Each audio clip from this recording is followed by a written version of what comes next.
America में पाकिस्तानी निजात doctor Talat के कत्ल के मुलजिम को गिरफ्तार कर लिया गया है। 24 साल मुलजिम मेल्स जोसेफ से तफ्तीश जारी है।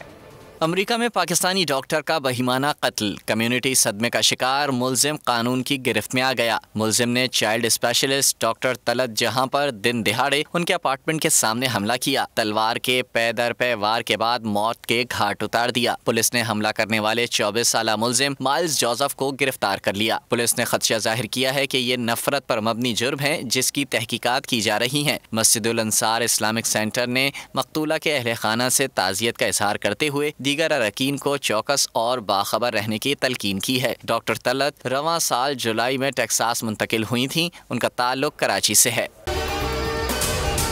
अगर आपको ये वीडियो पसंद आई है तो हमारे चैनल को सब्सक्राइब करें और बेल आइकन को प्रेस करें। सब्सक्राइब करें और बेल दबाएं ताकि कोई खबर रह न जाए।